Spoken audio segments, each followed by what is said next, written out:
नमस्कार, India report में आप सभी का स्वागत है। बिहार चुनाव में इस वक्त यदि किसी बात की सबसे ज्यादा चर्चा हो रही है तो वो है सवर्णों को सबसे अधिक संख्या में टिकट दिया जाना तमाम राजनीतिक पार्टियों की तरफ से। अगर एनडीए में अलग अलग पार्टियों की बात करें, खासतौर पर अगर बीजेपी की बात करें तो वहां पर 50% जो टिकट है बीजेपी की तरफ से वो सवर्णों को दिया गया, यानी कि राजपूत, भूमियार, ब्राह्मण को टिकट दिया गया। अगर जनता दल यूनाइटेड की बात करें तो इसमें भी ठीक ठाक संख्या सवर्णों को दी गई है, तकरीबन 22 सीटें दी गई हैं। और वहीं अगर बीजेपी की बात करें तो 49, 50, 51 तक उसकी संख्या जा रही है। इसी तरह से अगर एलजेपी की बात करें, हम की बात करें, आरएलएम की बात करें तो वहां पर भी सवर्णों को टिकट देने की संख्या ठीक ठाक दिख रही है। कुछ बातें और भी निकलकर सामने आ रही हैं कि कांग्रेस की तरफ से जो भी टिकट के ऐलान हो रहा है उसमें सवर्णों की संख्या ठीक ठाक दिख रही है। आरजेडी की तरफ से भी मन बनाया जा चुका है कि इस बार भूमियार प्रत्याशियों को अधिक से अधिक टिकट दिया जाए। इसी तरह से तमाम वैसी राजनीतिक पार्टियां, चाहे वीआईपी की ही बात क्यों ना कर लें, सवर्ण उम्मीदवारों पर उनका दांव इस बार सबसे ज्यादा दिख रहा है। इसी बात की चर्चा हो रही है कि आखिरकार सवर्णों को इतनी संख्या में टिकट देने के पीछे की वजह क्या है। अगर आबादी कम है तो आबादी के हिसाब से टिकट दिया जाना चाहिए, लेकिन आबादी से कहीं ज्यादा, है ना, 3 से 4 गुना ज्यादा सवर्णों को टिकट दिया जा रहा है। खास तौर पर अगर डिमांड की बात करें तो भूमिहार और राजपूत समाज के उम्मीदवारों को टिकट देने का काम ज्यादा किया जा रहा है। अलग अलग पार्टियों की संख्या अलग अलग है, लेकिन साफ तौर पर देखने से पता चलता है कि सवर्णों पर दांव लगाया जा रहा है राजनीतिक पार्टियों की तरफ से, उसके पीछे की कुछ खास वजह भी है। तमाम लोग कई तरह की बातें कर रहे हैं कि 10%, 15% आबादी है तो इतनी संख्या में टिकट क्यों दे दिया गया। लेकिन राजनीतिक पार्टियां एक बात जरूर देखती है, ठीक है, जनसंख्या किसकी कितनी है उस हिसाब से टिकट दिया जाना चाहिए, ये अलग बात है। ये ऑन पेपर एक अलग बात हो सकती है, लेकिन चुनावी मैदान में जिसके अंदर दम होता है जीतने का, जो मादा रखता है जीतने का, जिसका स्ट्राइक रेट जीतने का ज्यादा होगा, राजनीतिक पार्टियां भी उसी पर दाम लगाएगी। और इसी तरह की बात अगर सवर्ण समाज से आने वाले उम्मीदवारों की बात करें तो 2020 के चुनाव में उनके जीतने का स्ट्राइक रेट बहुत ही बेहतरीन था। 75 से 80% जीतने का स्ट्राइक रेट था बाकी लोगों के मुकाबले। इसीलिए राजनीतिक पार्टियों को लगता है कि इनको इग्नोर नहीं किया जा सकता है, लेकिन कुछ खास तरह की वजह भी हैं। उसके बाद ऐसा लगता है कि राजनीतिक पार्टियों को सवर्णों पर भरोसा ज्यादा है। उसे लगता है कि सवर्ण में खास तौर पर अगर भूमियार और राजपूत को अधिक से अधिक सीटें दी जाएंगी तो जीत कर भी अधिक से अधिक सीटें लाएंगी। और ये हर लोग जानता है कि जिसके पास संख्या बल होगा विधानसभा के अंदर वही सरकार बनाने में कामयाब वही पार्टी हो सकती है। और इसके पीछे सबसे बड़ी वजह यही है कि जिसका स्ट्राइक रेट जीतने का सबसे बेहतर होगा उसी को टिकट देने का काम राजनीतिक पार्टियां भी करेंगी। लेकिन इसके अलावा अगर 15% वोट चंक की ही बात कर लेंगे सवर्णों की, तो बहुत ही संगठित वोटिंग देने के मामले में आगे हैं कि 15% अगर एक मुश्त किसी एक तरफ अगर इनका वोट पड़ जाए तो उस पार्टी या फिर उस अलायंस की जीत संभव हो पाती है, पूरी तरह से कामयाबी मिलती है। इसके अलावा जो सबसे खास बात है कि सवर्ण आबादी की तरफ से मतदान के दिन बहुत ही सक्रियता दिखती है। भारी संख्या में इनकी तरफ से मतदान प्रतिशत दर्ज किया जाता है, और जब बड़ा एक वोट टर्न आउट होगा तो उसका फायदा सीटों पर भी पड़ता दिखाई देता है। ये एक बड़ा एकजुटता दर्शाता है सवर्ण आबादी के बीच वोट देने के दरमियान। फंडिंग और प्रचार, जैसा कि लगातार इस बात की हम चर्चा भी करते रहे कि फंडिंग और प्रचार के मामले में कोई भी राजनीतिक पार्टी, चाहे वो जात के आधार पर ही क्यों ना बना हो, तमाम तरह के सामाजिक आंदोलन की बात क्यों ना करता हो, लेकिन बिना पैसे कोई भी पार्टी नहीं चल सकती है। और पैसे की जरूरत आज की तारीख में सभी राजनीतिक पार्टियों को है।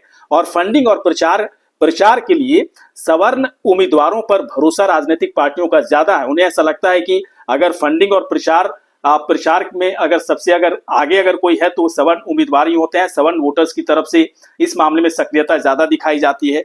विचारधारा को बनाने में बहुत ही माहिर होते हैं कि किसी राजनीतिक दल के खिलाफ अगर विचारधारा बनाना हो या फिर उसके पक्ष में विचारधारा बनाना हो तो फॉरवर्ड, खासतौर पर जो फॉरवर्ड वोटर्स हैं, खासतौर पर राजपूत और भूमियार के अंदर ब्राह्मण या बहुत ही एक्टिव उनकी सक्रियता देखी जा रही है।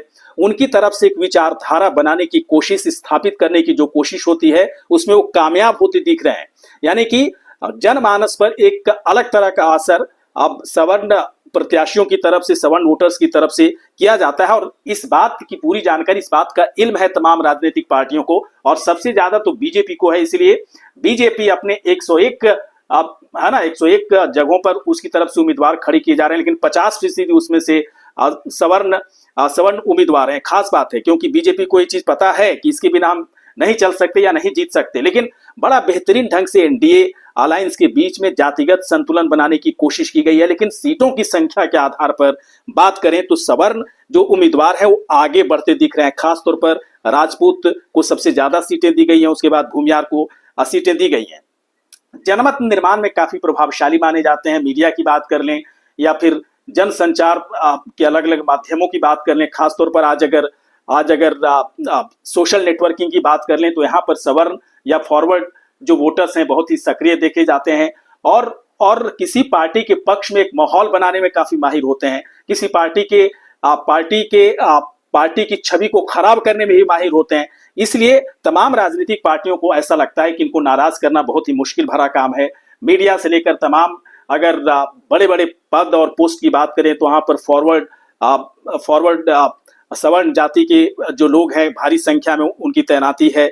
इसका एक बड़ा असर इसलिए होता है कि एक जनमानस पर उनका एक अलग तरह का प्रभाव होता है।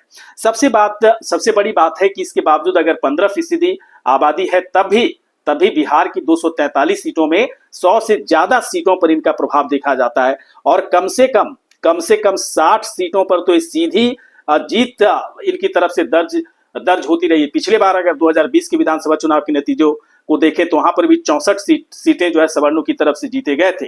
और इस बार उसी नतीजे को देखकर इस बार तमाम राजनीतिक दलों को लगता है कि इन्हें इग्नोर नहीं किया जा सकता, नजरअंदाज नहीं किया जा सकता।